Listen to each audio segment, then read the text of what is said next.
자, 우리 주부님들 지난주 먼지 때문에 청소 제대로 못 하셨을 것 같습니다. 미세먼지. 예, 그래서 굉장히 찝찝할 것 같은데 해결 방법 준비하셨다고요? 그렇습니다. 중국에서 날라오는 초미세먼지 때문에 외출도 사실 꺼려지고요. 이렇다 보니 창문 열고 환기도 잘 안 시키게 됩니다. 근데요, 이게 엄청난 환기를 안 시키게 되면 엄청나게 나빠진다고 합니다. 어느 정도인지 지금 바로 확인해 보시죠. 지난주 최악의 스모그로 인해 외출하기가 두려우셨죠? 그렇다면 집안은 과연 안전할까요? 집안에 퍼져 있는 발암물질과 진먼지 진드기의 실체가 지금부터 공개됩니다. 아니 사실 요즘 날씨도 춥지요. 게다가 미세먼지가 얼마나 많이 있습니까? 이것 봐, 여기 집들도 창문을 열어놓은 집들이 없어요. 그만큼 집안이 훨씬 더 밖에보다 안전하다는 얘기인데 아니 도대체 뭐가 위험하다는 건지 이해가 안 가네요. 그래서 환경 전문가 두 분이 출동했습니다. 오늘 아침에서 나왔습니다. 안녕하세요. 안녕하세요. 겨울만 되면 여기저기 몸이 가렵다는 주경주부. 그냥 벌써 후끈후끈한 게 좋네요. 집안에 창문을 꽉꽉 닫아 놓으셨는데 오늘 환기는 몇 번 하셨어요? 환기요? 네, 오늘은 한 번도 못했고요. 저희 아이가 있어가지고 감기 걸릴까봐 겨울엔 거의 좀 닫아놓는 편이에요. 그래서 집안 공기의 유해 물질을 측정해 봤는데요. 아니 지금 이게 숫자가 올라가고 있는데 이건 뭐예요? 네, 실내를 밀폐시켜놓은 상태에서 발생되는 호름알데히드를 측정하는 유해치입니다. 수치가 빠르게 올라가고 있죠. 아니 이 정도 수치면 좀 안 좋은 거예요? 호름알데히드는 환경부 권고치로 0.1ppm인데요. 주부님 댁은 2배 조금 넘게 나오고 있습니다. 동물 실험을 통해서 확인하는 결과 발암성이 알려져 있습니다. 눈을 자극하기도 하고 휘발성 성분들이 기도를 자극해서 천식을 유발하기도 합니다. 알레르기 천식 환자한테는 아주 최악이죠. 그렇죠. 안방은 기준치의 3배 이상의 수치가 나왔습니다. 아니 이 집은 새 집도 아닌데 왜 이렇게 수치가 높은 거예요? 화장대라든지 침대, 아기 침대, 목제품들이 많기 때문에 여기서 조금씩 발암물질인 포름알데히드가 배출이 되기 때문입니다. 새 가구나 건축자재에서 포름알데히드나 벤젠 등의 성분들이 함유되어 있을 수 있습니다. 드라이클링한 세탁물 같은 경우에는 벤젠, 그다음에 1급 발암물질 알러지에 있는 톨루엔까지 포함되는 것으로 알려져 있습니다. 자, 제거 방법 간단한데요. 조리하시는데 옆에 창문을 열어서 바람기를 만들어 주셔야 돼요. 자, 이렇게 환기만 했을 뿐인데 수치가 빠르게 낮아지죠. 추워도 하루 2번 정도 잠깐 환기 꼭 필요합니다. 와 진짜 집안이 안전한 줄 알았는데 아니 근데 잠깐만 저랑 아까 같이 왔던 전문가 한 분 못 보셨어요? 아니 어디 계신가 찾아봤더니 집안 위험하다고 베란다에 앉아 계시더라고요. 아, 진짜 숨어 계신 거예요? 예. 네. 뒤에 있어요. 아니 집은 진먼지 진드기요?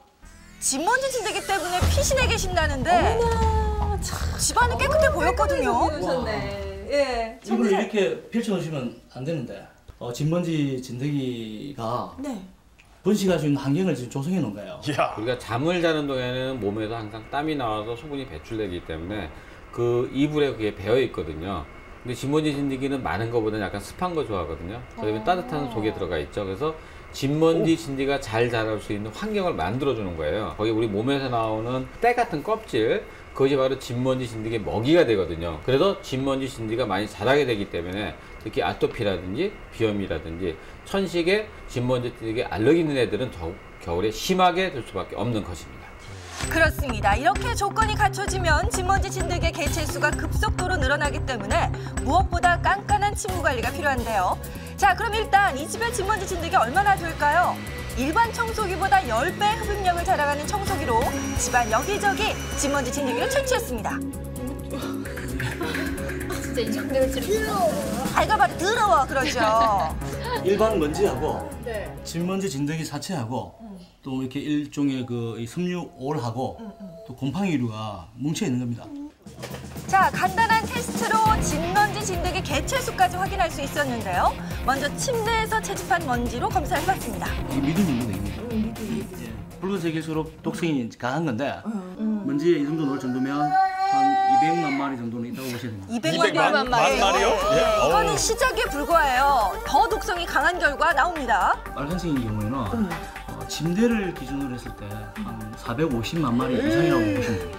일행의 숫자. 아, 일형이었어요 이게? 네. 얘가 이제 입으로 물고 빠는데 굉장히 위험에 노출되어 있는 상태입니다.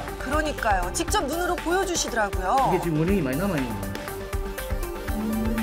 그러네요. 제일 네네, 많은 건 사체죠. 사체입니다. 두 번째는 비염, 그다음에 천식. 이 세 가지 다 알레르기 질환인데 이런 아이들한테 병을 일으키면서 그게 겨울이 되게 되면은 이것 때문에 병원을 찾는 애들이 다른 때보다 좀 더 많아지게 되어 있습니다.